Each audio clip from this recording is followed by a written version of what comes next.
Jalur Gaza ini, saudara. Visual udara terbaru menunjukkan kehancuran besar di lingkungan Tal Al-Hawa, kota Gaza. Rumah-rumah dan bangunan lainnya telah rata dengan tanah, jalan-jalan dihancurkan dan tumpukan puing terlihat di seluruh area. Fokus pengeboman Israel selama beberapa minggu terakhir adalah di kawasan kota Gaza. Militer Israel membombardir puluhan gedung bertingkat dan menghancurkan seluruh blok permukiman.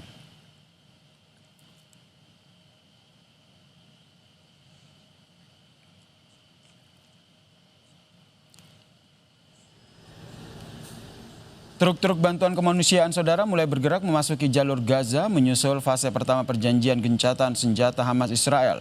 Sejumlah truk bantuan dari Mesir tiba di perlintasan Harem Shalom Israel diperiksa sebelum memasuki wilayah Gaza. Truk-truk ini membawa bantuan pasokan medis, tenda, selimut, makanan dan juga bahan bakar. Diperkirakan ada sekitar 600 truk bantuan yang akan memasuki Gaza pada hari Minggu. Jumlah ini, saudara, sesuai dengan kesepakatan gencatan senjata Israel-Hamas.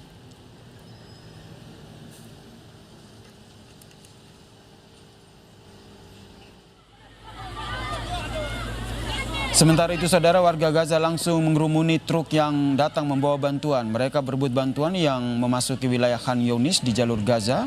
Puluhan pemuda dan anak-anak menyerbu dan memanjat ke atas truk berebut bantuan logistik. Kejadian ini usai perjanjian gencatan senjata Israel-Hamas disepakati, yang diantaranya mencakup kepastian aliran bantuan kemanusiaan tanpa hambatan ke jalur Gaza. Kita bahas upaya menciptakan perdamaian di Gaza Palestina melalui KTT Perdamaian Konflik Gaza bersama dengan pakar hubungan internasional dari Universitas Padjadjaran, Mas Tengku Rejasa. Selamat petang, Mas Reza. Selamat petang, salam Indonesia. Kalau kita lihat ini Presiden Prabowo sudah tiba di Mesir dan akan menghadiri KTT Perdamaian. Menurut Anda, keberadaan Prabowo apakah ini menegaskan bahwa Indonesia seberpengaruh itu dalam menciptakan perdamaian di Gaza? Ya, kredibilitas Pak Prabowo kan sudah terbukti kan pada saat sidang di Majelis Umum beberapa waktu silam. Di mana statement beliau itu sangat tegas, sangat terukur, dan bahkan beliau mengatakan akan siap menurunkan 20.000 putra dan putri Indonesia untuk turut membantu perdamaian di Palestina ini. Secara teori namanya peacekeeping operation, namun hanya bisa dilakukan seandainya kita mendapatkan otoritas dari Dewan Keamanan PBB. Kemudian juga Pak Prabowo mewakili umat Islam Indonesia, jumlahnya saat ini terbesar. Kita hanya bersaing dengan India, dengan Pakistan, tapi sampai tahun 2025 ke depan jumlah masyarakat Islam Indonesia termasuk secara persentase terbesar di tingkat dunia. Tentunya kita akan datang dengan ide, ya, bukan hanya datang untuk memenuhi panggilan, tidak. Kita harus datang dengan riset, misalnya bagaimana persetujuan antara tokoh-tokoh yang menjadi panitianya itu. Panitianya ini kan Donald Trump dan Presiden Mesir Abdel Fattah El-Sisi. Mereka mengatakan akan mengakhiri perang di Gaza dan dihadiri oleh 20 pemimpin dunia. Kemudian sangat berat, sangat besar statement dari Al-Sisi mengatakan bertujuan mengakhiri perang di jalur Gaza, meningkatkan upaya untuk mencapai perdamaian dan stabilitas di Timur Tengah. Kemudian konon Kementerian Luar Negeri Mesir dan Amerika Serikat sudah memiliki draft untuk mengakhiri perang di jalur Gaza tersebut. Kemudian tapi sayangnya pemerintah Mesir sendiri ada keraguan. Di sana dikatakan bahwa KTT tersebut bertujuan untuk meresmikan babak baru perdamaian dan keamanan dan meringankan penderitaan rakyat. Yang kita perlukan bukan meringankan penderitaan rakyat, tapi mengakhiri untuk selama-lamanya penderitaan rakyat tersebut. Itu yang patut kita simak, ya. Mas Reza, jadi menurut Anda masih ada kekhawatiran dari beberapa negara, mungkin dari Timur Tengah juga, bahwa nanti gencatan senjata atau perdamaian di Gaza ini tidak akan berlangsung permanen. Meskipun tadi ada wawancara yang disampaikan oleh Donald Trump bahwa perang di Gaza ini sudah berakhir dan ia menjamin bahwa akan berlangsung lama. Trump boleh bicara di Israel, Trump boleh berbicara di depan keluarga besar para sandera. Tapi statement Trump ini akan baru benar-benar berarti kalau Israel juga mengemukakan hal yang sama. Netanyahu belum mengatakan itu perang berakhir. Netanyahu belum berbicara di istananya. Netanyahu belum berbicara di Knesset. Jadi ini persis seperti statement dari kalangan oposisi di parlemen Inggris. Misalnya Dame Priti Patel beliau mengatakan kunjungan Perdana Menteri Inggris ke KTT di Sharm el Sheikh hanya sebatas berfoto bersama para pemimpin dunia yang lain, sementara Inggris sendiri tidak memiliki peran dalam seluruh proses yang terjadi.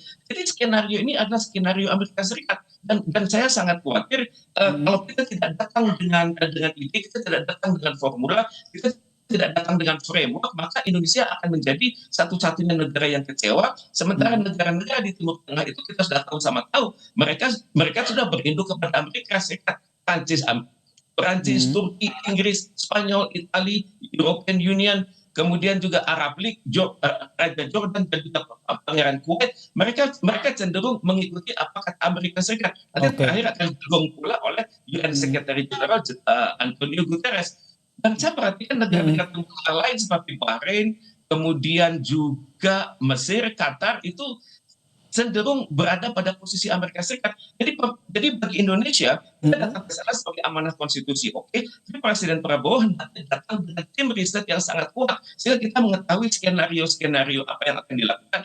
Karena masih banyak kata-kata kunci yang tidak jelas. Oke, jadi menurut Anda, Mas Reza, jadi menurut Anda apa yang harus dilakukan oleh Indonesia dan juga negara-negara di dunia yang memang sudah menginginkan perdamaian di Gaza agar penandatanganan di KTT perdamaian di Gaza ini tidak sementara namun permanen? Untuk itu pertama harus ada jaminan dari Israel dan Amerika Serikat, mereka akan menyetujui sepenuhnya hasil dari pertemuan tersebut. Itu yang pertama. Kemudian juga pertemuan tersebut harus memiliki kesiapan mental dari negara-negara lain untuk tidak asal ngomong, karena kita berhadapan dengan suatu potensi punahnya sebuah peradaban dunia.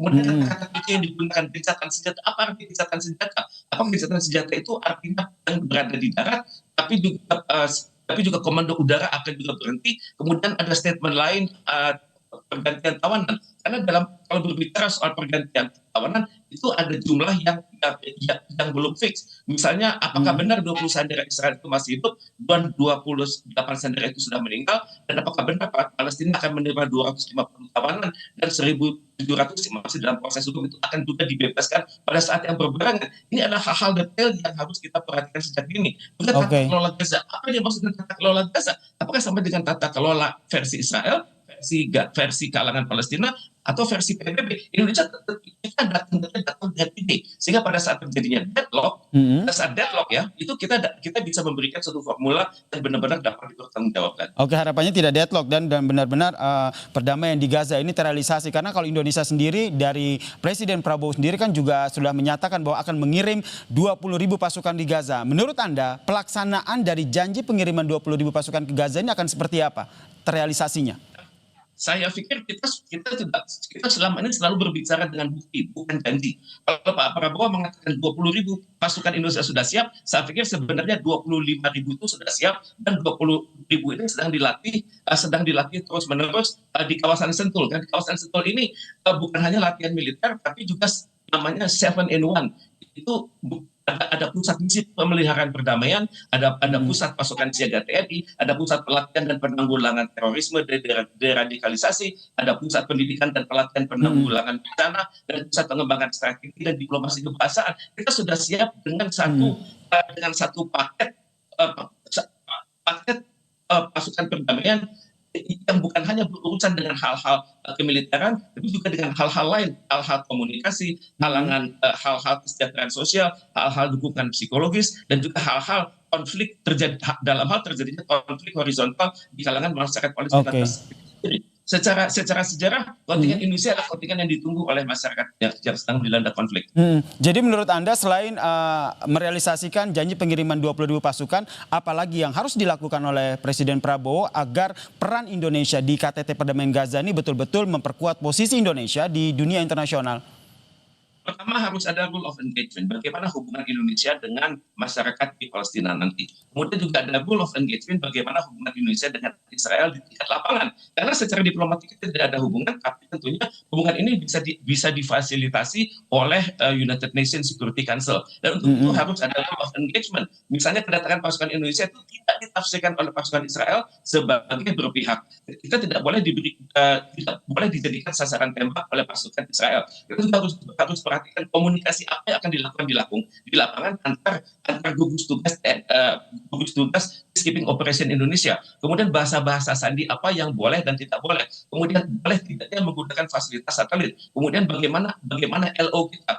Jadi kita harus berhati-hati, jangan sampai kita terjebak dengan suatu statement makro, tapi akan dikritik oleh pemerintah Israel di kelak kemudian hari. Jadi untuk itu saya perhatikan 20.000 pasukan Indonesia itu harus benar-benar disiapkan, bukan hanya secara teknis, tapi secara mental, secara psikologis, dan mereka sudah memahami berbagai simulasi di lapangan, misalnya bagaimana berhadapan dengan pihak Israel, bagaimana berhadapan dengan pihak masyarakat, bagaimana berhadapan dengan drone, bagaimana menghadapi sekiranya ada ancaman serangan kembali dari pihak Israel. Kita harus siap dengan berbagai skenario hipotetis, dan saya yakin dan percaya Indonesia sanggup untuk itu.